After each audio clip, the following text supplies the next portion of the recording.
আজ আমরা আলোচনা করব আরেকটি ভারতীয় প্রসঙ্গ, বিখ্যাত ঐতিহাসিক জিয়াউদ্দিন বারুনি আর তার ফতোয়া-ই জাহাঙ্গীরি নামক বই নিয়ে। জিয়াউদ্দিন বারুনিও ভারতবর্ষের গড়ে ওঠা বা তিনি যে সময় ভারতবর্ষে ছিলেন সুলতানি আমল, সেই সুলতানি আমলে ভারতবর্ষের রাষ্ট্রের প্রকৃতি কীরূপ ছিল, রাজা বা সুলতানের কর্তব্য কী ধরনের ছিল, প্রজার প্রতি সুলতানের কী ধরনের দৃষ্টিভঙ্গি ছিল, বা সুলতানের প্রতি প্রজাদের কীরকম দৃষ্টিভঙ্গি হওয়া উচিত বলে বারুনি মনে করতেন, সেই সব কিছুই আমাদের আজকের আলোচনার বিষয়। তৎকালীন ভারতবর্ষের মানে মধ্যযুগের সুলতানি আমলের একজন বিখ্যাত ইতিহাসবিদ ও রাষ্ট্রনীতিবিদ ছিলেন জিয়াউদ্দিন বারুনি। বারুনি তার ফতোয়া-ই জাহাঙ্গীরি নামক বইতে সুলতানি রাষ্ট্রের নীতি প্রকৃতি নিয়ে আলোচনা করেছিলেন, বিশদভাবে আলোচনা করেছিলেন। বারুনি প্রায় 8 জন সুলতানের রাজত্ব দেখেছিলেন, কম বেশি নিয়ে প্রায় 8 জন সুলতানের রাজত্ব দেখেছিলেন। তো সেখান থেকে তার লেখা বইয়েতে ভারতবর্ষের সুলতানি শাসন ব্যবস্থা সম্পর্কে বেশ বিশদভাবেই জানা যায় এবং বিভিন্ন সুলতানদের কর্মবিধি, বিভিন্ন সুলতানদের রাষ্ট্রের প্রতি চিন্তা, প্রজাদের প্রতি চিন্তা ভাবনা সব কিছুই বেশ তুলনামূলকভাবে আলোচনাও করা যায়। বারুনি এমন একজন অভিজাত পরিবারে জন্মগ্রহণ করেন যে পরিবারের সঙ্গে রাজ পরিবারের ঘনিষ্ঠতা ছিল, ফলে স্বাভাবিকভাবে তিনি রাজ পরিবেশের মতো অবস্থাতেই বড় হয়ে উঠেছিলেন এবং তার লেখায় অভিজাত শ্রেণীর প্রতি একটা আনুগত্য সবসময় প্রকাশ পেয়েছে, কারণ তিনি নিজে রাজবংশের ভীষণ ঘনিষ্ঠ ছিলেন। ফলে স্বাভাবিকভাবেই রাজবংশ, রাজাদেরকে সম্মান জানানো এগুলো বারুনির কাছে ভীষণ গুরুত্বপূর্ণ ছিল। তিনি দিল্লির সুলতান মোহাম্মদ বিন তুঘলকের সভাসদ হিসেবে দীর্ঘদিন কাজ করেছিলেন। সেই মোহাম্মদ বিন তুঘলক, যার কথা তোমরা ক্লাস 7-এ পড়েছো, যাকে পাগলা রাজা বলা হতো, সেই মোহাম্মদ বিন তুঘলকের ওখানে তিনি দীর্ঘদিন সভাসদ ছিলেন। পরবর্তীতে ফিরোজ শাহ তুঘলকের আমলেও তিনি সভাসদ ছিলেন, কিন্তু ফিরোজ শাহ তুঘলক জিয়াউদ্দিন বারুনিকে একদম পছন্দ করতেন না। ফলে সুলতানের কুনজরে পড়ে খুব অসহায় অবস্থায় জীবনের শেষ দিনগুলি বারুনির কাটে। বারুনি রচিত তারিখ-ই ফিরোজ শাহী, যেটা ফিরোজ শাহের উপর তিনি লিখেছিলেন, ফতোয়া-ই জাহানদারি, সিরাত-ই ফিরোজ শাহী, এই সমস্ত বইগুলো থেকে সুলতানি আমলের রাজনৈতিক ঘটনা, শাসন নীতি সম্পর্কে বেশ বিস্তারিতভাবে জানা যায়। তার বিখ্যাত বই ফতোয়া-ই জাহাঙ্গীরি। জিয়াউদ্দিন বারুনি দিল্লির সুলতান গিয়াসউদ্দিন বলবন মানে সুলতানা রাজিয়াকে সরিয়ে দিয়ে যিনি ক্ষমতায় এসেছিলেন, গিয়াসউদ্দিন বলবন, তার সময় থেকে শুরু করে ফিরোজ শাহ তুঘলক পর্যন্ত প্রথম 6 বছর প্রায় 8 জন সুলতানের রাজত্বকালে তিনি ছিলেন এবং তাদের রাজত্বকাল নিয়েই তিনি তারিখ-ই ফিরোজ শাহী গ্রন্থে আলোচনা করেন। বারুনির লেখা তারিখ-ই ফিরোজ শাহী গ্রন্থের সহায়ক হিসাবে মানে রেফারেন্স হিসাবে আরেকটা বই, সেটাও বারুনির লেখা, ফতোয়া-ই জাহাঙ্গীরি গ্রন্থটাকে নেওয়া হয়। ফতোয়া-ই জাহাঙ্গীরি গ্রন্থে বারুনি রাষ্ট্রনীতি বিষয়ে বিস্তারিত আলোচনা করেন। তার কৃতিত্বের প্রশংসা করেই ইতিহাসবিদ শামসুল হক বলেছেন, মধ্যযুগের ঐতিহাসিকদের মধ্যে বারুনি শ্রেষ্ঠত্বের দাবি করতে পারেন। অসম্ভব ভালো তার লেখনী ছিল এবং বেশ ডিটেলসে তিনি সমস্ত সুলতানদের কথা আলোচনা করেছেন। ফতোয়া-ই জাহাঙ্গীরিতে ইসলাম ধর্মের দৃষ্টিভঙ্গিতে সুলতানের অবস্থান, সুলতানের দায়িত্ব, কর্তব্য, ক্ষমতা, সুলতানদের রাজনৈতিক আদর্শ, শাসনতান্ত্রিক বিষয়, রাষ্ট্রের প্রভৃতি সব কিছু সম্পর্কে বিস্তারিতভাবে আলোচনা করা হয়েছে। সেই কারণেই সমকালীন তথ্য হিসেবে বারুনির লেখা বইকে বেশ গুরুত্ব দেওয়া হয় ইতিহাসে। বারুনি দীর্ঘ 17 বছর মোহাম্মদ বিন তুঘলকের সভাসদ হিসেবে কাজ করেছেন।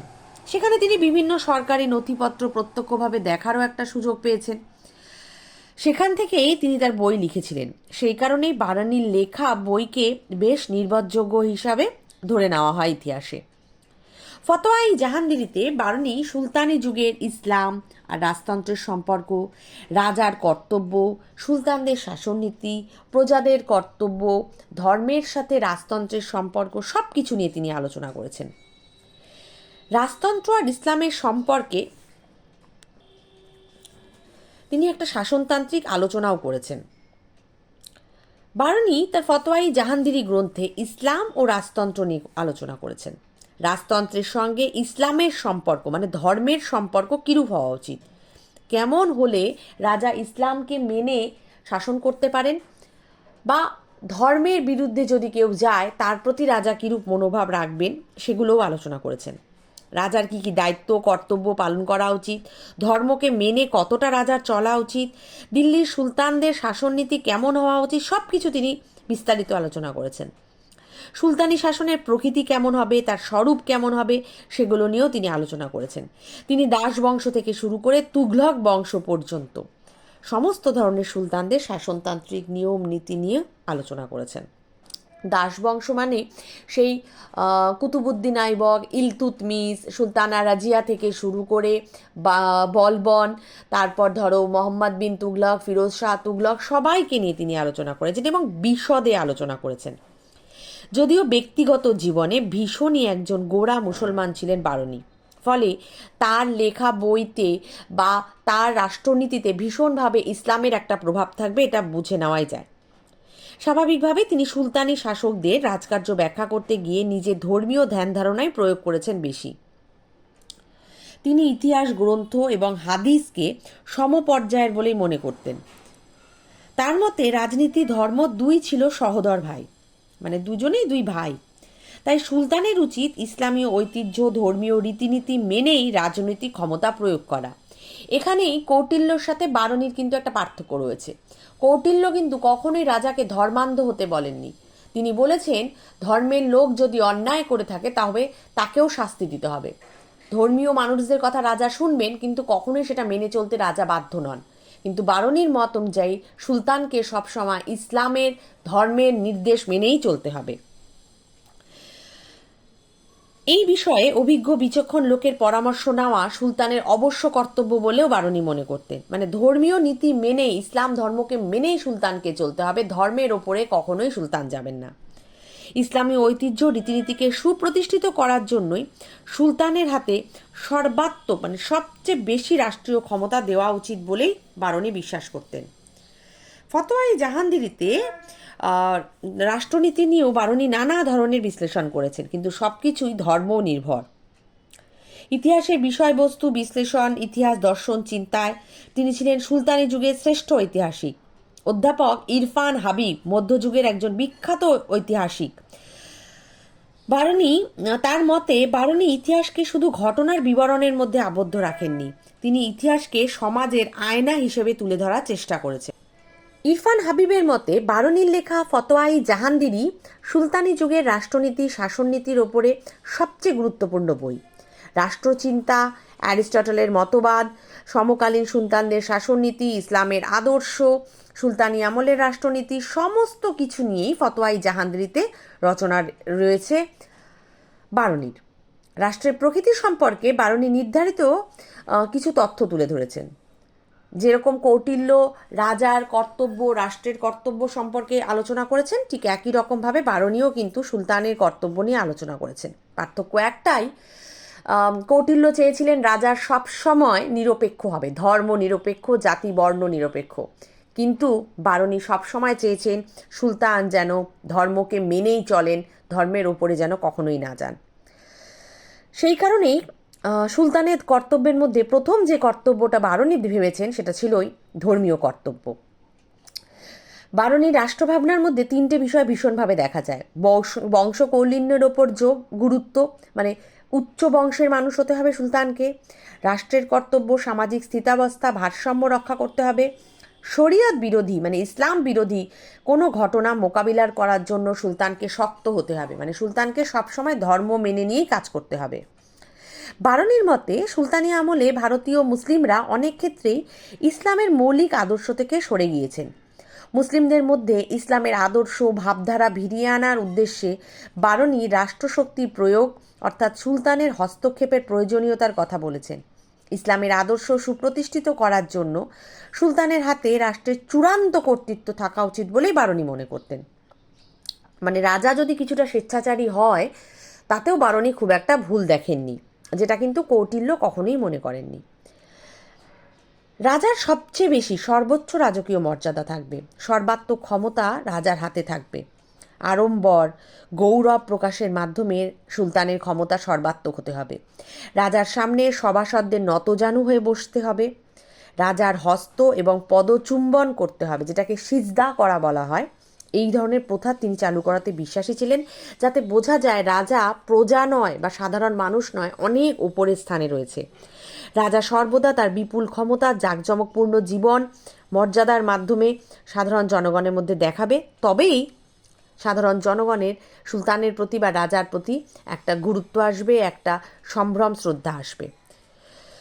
এই প্রসঙ্গে বারনী তার তারিখি ফিরোজশাহী গ্রন্থে সুলতান আলাউদ্দিন খলজি ও বেয়ানার কাজী মুগসিউদ্দিনের একটি কথোপকথনে উল্লেখ করেছেন।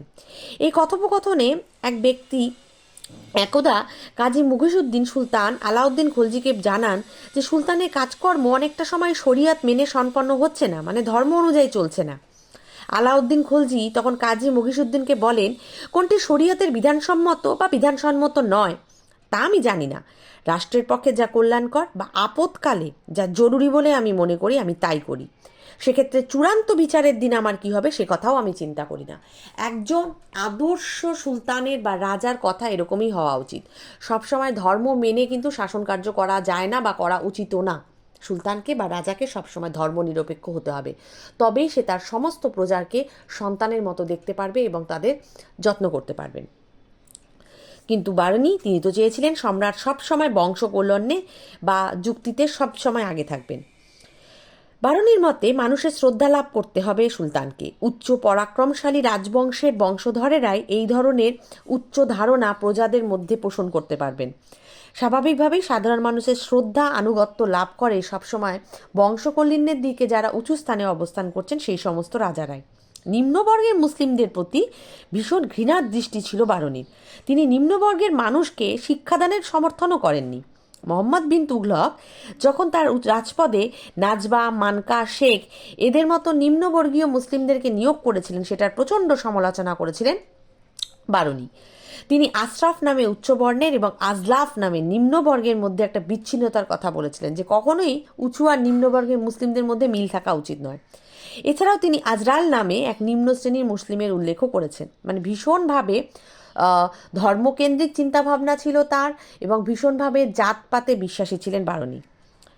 তিনি বলেছেন সুলতানকে অবশ্যই ন্যায় বিচার করতে হবে, সুষ্ঠুভাবে বিচার কার্য করতে হবে। ন্যায় বিচার বলতে তিনি ন্যায় ও ধর্মের প্রতিষ্ঠাকেই কিন্তু বুঝিয়েছেন।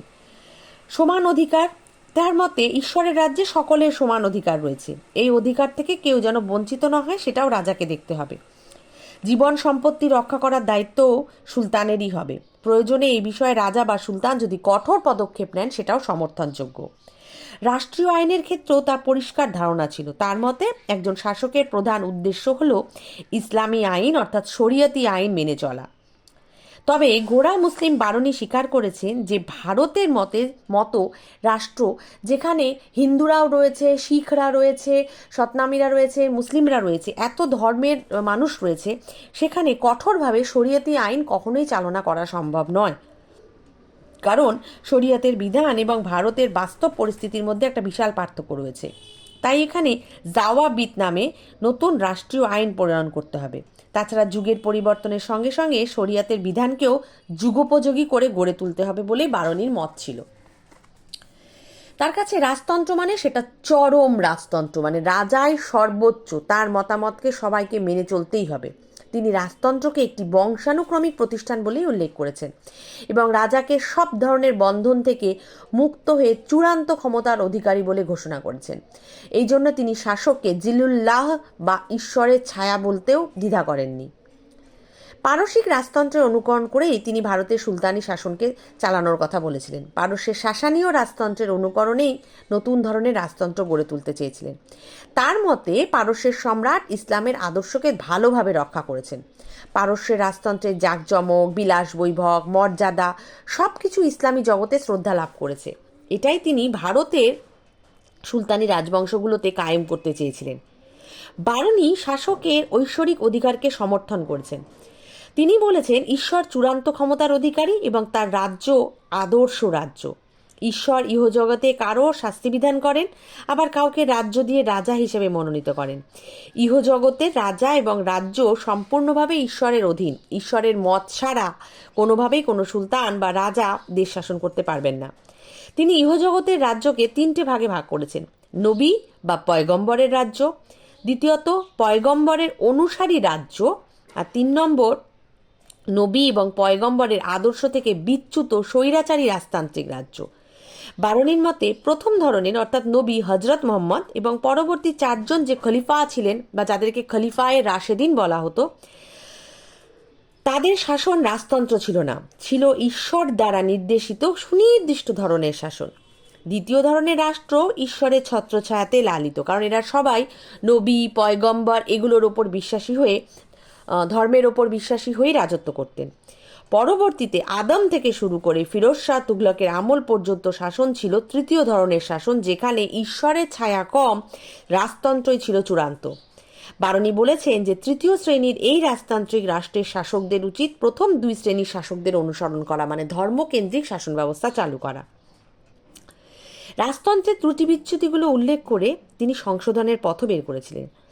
তিনি চেয়েছিলেন একটা মন্ত্রণা সভা গঠন করতে, যেখানে রাজাকে অভিজ্ঞ বিচক্ষণ ব্যক্তিরা পরামর্শ দেবে, মন্ত্রণা দেবে। তারা রাজার প্রতি অনুগত হবেন, অভিজ্ঞ হবেন, একই পদমর্যাদার হবেন এবং রাজা এদের কথা শুনবেন। রাজা কোনো সিদ্ধান্ত গ্রহণের আগে এই পরামর্শদাতা এই মন্ত্রণা সভার কথা শুনবেন, আলোচনা করবেন। তারা নির্ভয়ে দ্বিধাহীনভাবে তাদের মতামত রাজাকে জানাবেন। রাজা যেমন কোনো বিষয় তাদের কাছে গোপন করবেন না, তেমনি তাদের মতামতও বাইরে প্রকাশ করবেন না। পরামর্শদাতাদের মতামত জানার পর রাজা নিজের মতামত জানাবেন, তার আগে নয়। মন্ত্রণা সভার সবাই কোনো বিষয়ে সিদ্ধান্তে পৌঁছালে রাজা সেই সিদ্ধান্ত গ্রহণ করবেন। বারনীর যে মতামত ছিল রাষ্ট্র সম্পর্কে, সুলতানের কার্যক্রম সম্পর্কে, সবই ঠিক ছিল, বেশ ভালো। শুধুমাত্র অত্যাধিক ধর্মাশ্রয়ী রাষ্ট্র গড়ার যে চিন্তা বা ধর্মকে দিয়ে প্রাধান্য দেওয়ার যে চিন্তা, সেটা হয়তো ভারতবর্ষের মতো ধর্মনিরপেক্ষ দেশে খুব একটা যুগোপযোগী ছিল নয়। কিন্তু তা সত্ত্বেও কখনোই আমরা বারনী বা তার লেখা ফতোয়া-ই জাহাঙ্গীরি গ্রন্থকে অবজ্ঞা করতে পারবো না। মধ্যযুগের ইতিহাস জানার ক্ষেত্রে, রাষ্ট্রের প্রকৃতি জানার ক্ষেত্রে বারনীর লেখা এই ফতোয়া-ই জাহাঙ্গীরি নামক গ্রন্থটি ভীষণ ভীষণ অবদানের একটা স্বীকৃতি রাখে। এখান থেকেই মধ্যযুগ সম্পর্কে ভালোভাবে জানা যায়।